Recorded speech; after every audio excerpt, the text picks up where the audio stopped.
Among his flurry of Labor Day afternoon tweets, and it was a flurry, President Trump attacked the New York Times over an article that revealed U.S. attempts to flip a billionaire Russian oligarch, hoping to obtain information about organized crime and later possible Russian aid to Trump's presidential campaign. We're joined now by Matt Rosenberg. He's a co-author of the Times article. Matt, great story. Thanks for coming on. What's interesting about this is that it gets at the background of Bruce Ohr, who's become this sort of bête noire of Trump and many on the right for being a kind of secret player in a Democratic plot to bring down this president, et cetera. But what your story seems to get at here is that Ohr was working hard to get in the depths of Russian organized crime. Is that right? But also its attempts to find allies in the U.S.? Yeah, I mean, this was an effort that predated Trump's candidacy. This began in 2014, in which the FBI and Department of Justice sought a number of Russian oligarchs, we think about a half dozen, to see if they were willing to kind of become informants in exchange for, being allowed to travel to the U.S., where the oligarch in question, the one we named Oleg Deripaska, has business interests. The other person involved in this was Christopher Steele, the author of the dossier, the former British spy.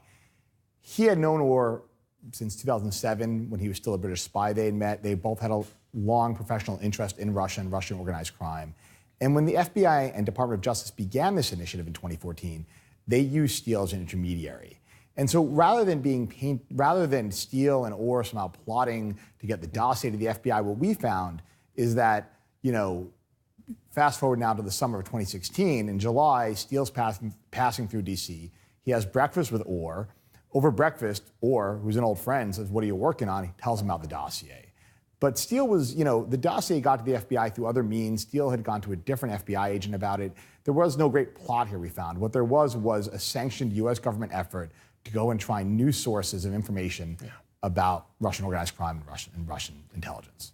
Now, to be clear, did that as they're looking into Russian organized crime, trying to make them allies in effect, or informants rather, did they then stumble on a relationship with Trump World? Is that the connection, or was it just coincidental that it was at the same time that the counterintelligence investigation started? They didn't. As far as we know, they had no success in this effort. Okay. That, this starts in 2014.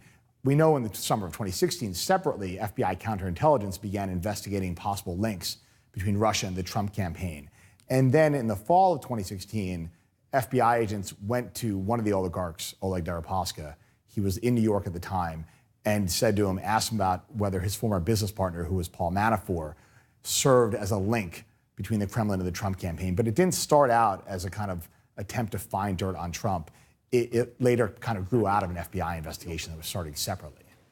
Understood. And is it atypical for a U.S. law enforcement agent here, in this case Bruce Ohr from the Justice Department, to call on contacts with a former agent from British intelligence, of course, an allied intelligence service? Is that an unusual? I know, for instance, that the FBI had used Christopher Steele in the past in its investigation of FIFA, so they had a relationship there. But is this kind of relationship that you're describing here out of bounds? Is it unusual?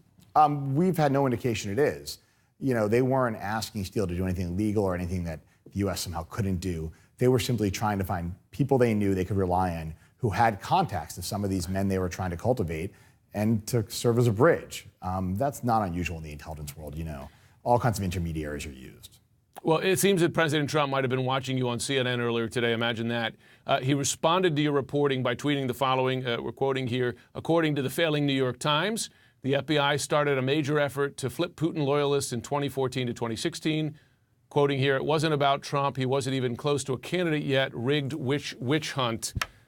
Is he misreading the thrust of your reporting? Yeah, I mean, he's sort of missing the larger point here, is that,